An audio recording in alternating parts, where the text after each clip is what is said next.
El Dios del Antiguo Testamento es un asesino. ¿Cómo el cristiano puede decir que el Dios que le sirve es un Dios de amor, es un Dios bueno y justo cuando mató a tanta gente? Es imposible poder afirmar que el Dios que le servimos es bueno, perfecto, de amor, cuando lo que vemos en el Antiguo Testamento es un Dios inmoral. Despeguemos para aquí. Ajá. Ajá.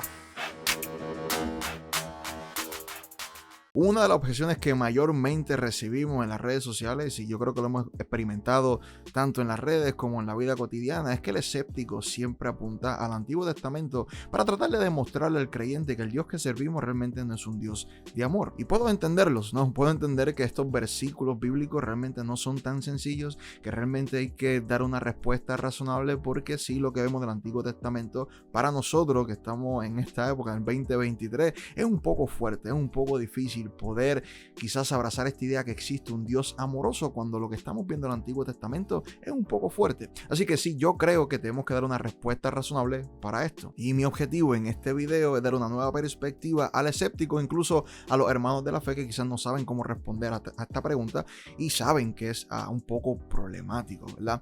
Quiero darle a entender cuál es el contexto histórico de todo lo que está sucediendo y un poco de quizás de la parte teológica que nosotros afirmamos para poder responder a este tipo de objeciones. Uno de los casos más comunes cuando estamos hablando sobre este tema del Dios inmoral del Antiguo Testamento es el caso de los cananeos. Así que vamos a los textos bíblicos, diferentes textos bíblicos que voy a estar demostrándole para ver de dónde es que el escéptico saca esto de que Dios es inmoral y luego vamos a estar viendo el contexto histórico, el contexto, ¿verdad? A través de diferentes pasajes bíblicos para quizás explicar esto un poco mejor. Primero vamos para Deuteronomio. En Deuteronomio 20, 16 al 17 dice: sin embargo, en las ciudades de los pueblos que el Señor tu Dios te da como herencia, no dejarás nada con vida. Exterminarás del todo a hititas, amorreos, cananeos, fereceos, heveos, jebuseos, tal como el Señor tu Dios te lo ha ordenado o te lo ha mandado. Sí, ¿cómo es posible que sea un Dios de amor, que sea un Dios justo, pero este es Dios de amor? Lo que está haciendo es mandar al pueblo de Israel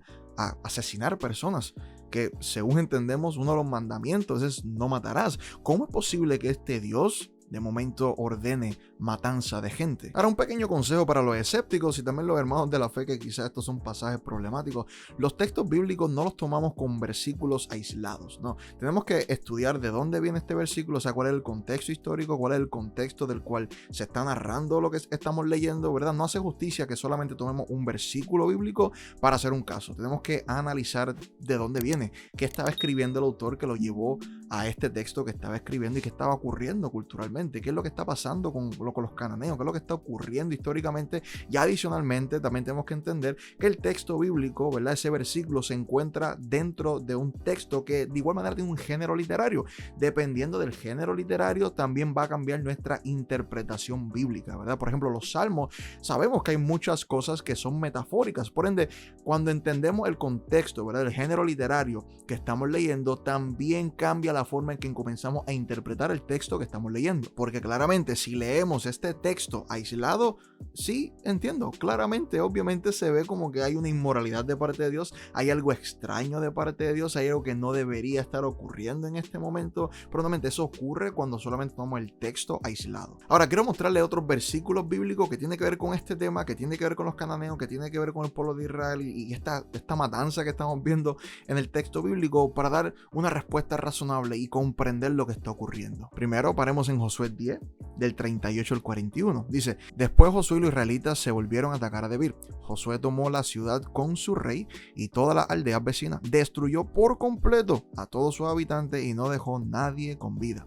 Hizo a Debir y a su rey lo mismo que les había hecho a Hebrón, a Libna y a su rey. Así que Josué conquistó toda la región, a los reyes y a los pueblos de la zona montañosa, a Negev, las colinas occidentales y a las laderas de las montañas. Destruyó por completo a todos los habitantes del territorio sin dejar a nadie con vida, tal como el Señor, Dios de Israel, lo había ordenado. Josué los masacró desde Cades Barnea hasta Gaza y desde la región que rodea la ciudad de Gosén hasta Gabaón. Josué 11 del 14 al 15 dice: y los israelitas se quedaron con todo el botín y con los animales de las ciudades devastadas, pero mataron a toda la gente sin dejar a nadie con vida, tal como el Señor le había ordenado a su siervo Moisés. También Moisés lo ordenó a Josué. Y Josué hizo lo que se le indicó, obedeció cuidadosamente todos los mandatos que el Señor le había dado a Moisés. Josué 11:23 dice: así que Josué tomó control de todo el territorio, tal como el Señor lo había indicado a Moisés, le dio la tierra al pueblo de Israel como su preciada posesión y repartió el territorio entre las tribus. Entonces por fin la tierra descansó de la guerra. Y leemos esto y lo más seguro te estás diciendo: ok, Billy, esto no tiene que ver, esto no ayuda a tu caso, esto no favorece a tu caso. Si tú querías explicar algo, por qué Dios está haciendo lo que está haciendo para que parezca bueno, esto no favorece su caso. Todo lo contrario, ¿no? Ahora, nuevamente, hay que darle contexto a las cosas, o por eso queréis estos versículos bíblicos. Vemos estos versículos que está afirmando que Josué masacró a todo el mundo. Hubo una exterminación por completa de los pueblos que leímos anteriormente, ¿verdad? De las comunidades que leímos anteriormente, los amorreos, de los cananeos, toda esa gente, dice la Biblia, que Josué los aniquiló.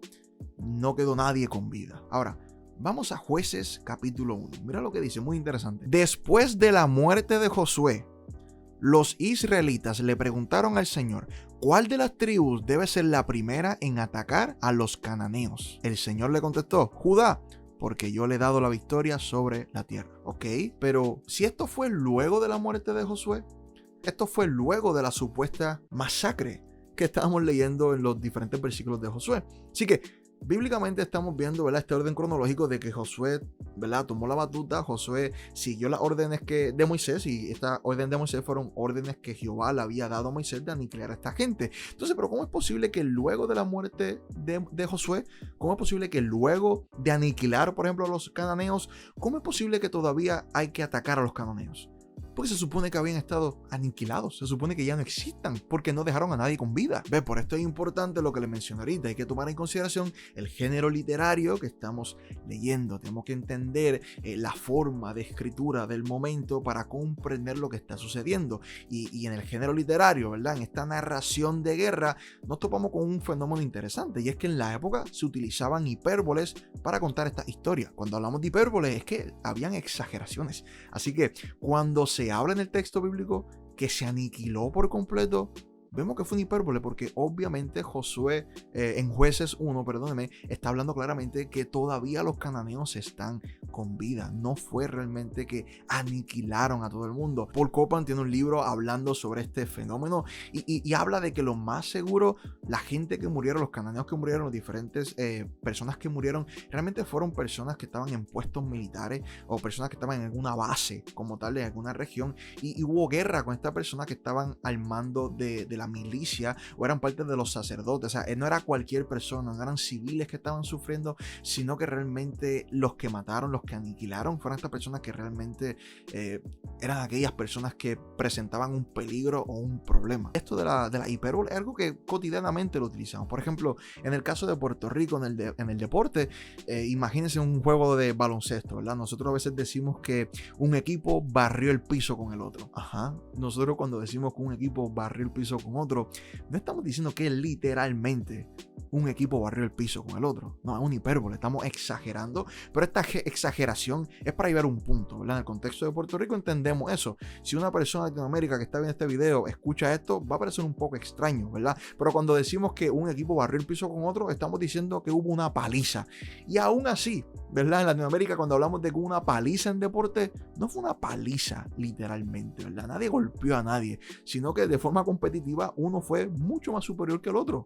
Hubo una paliza, barrieron el piso con el otro equipo. Eso es lo que significa. Así que de forma cotidiana nosotros lo utilizamos, y de igual manera en estos relatos de guerra hubieron hipérboles. No pasa nada con eso. Y aquí la gente puede decir: ok, podemos comprender eso. Quizás no aniquilaron a todo el mundo, y quizás solamente fue un grupo de personas que estaban a cargo del poder político, o estaban a cargo, eran los sacerdotes, o estaban a cargo de la milicia. Ok, aún así no tiene sentido que un Dios de amor, un Dios de paz, un Dios justo mate gente, que ordene a su pueblo a matar gente. No tiene ningún tipo de sentido. Pero espérate, vamos a estudiar un poco más allá, ¿verdad? ¿Por qué Dios ordena esto? ¿Por qué Dios ordena al pueblo de Israel a quitarle la vida a estos pueblos? Una pregunta que creo que es pertinente para esto es preguntarnos: ¿qué es lo que hacían los cananeos, por ejemplo? ¿Qué provocó que Dios diera esta orden? Bueno, vamos a Deuteronomio nuevamente, al capítulo 12, del 29 al 31. Dice: ante tus propios ojos el Señor tu Dios exterminará a las naciones que vas a invadir y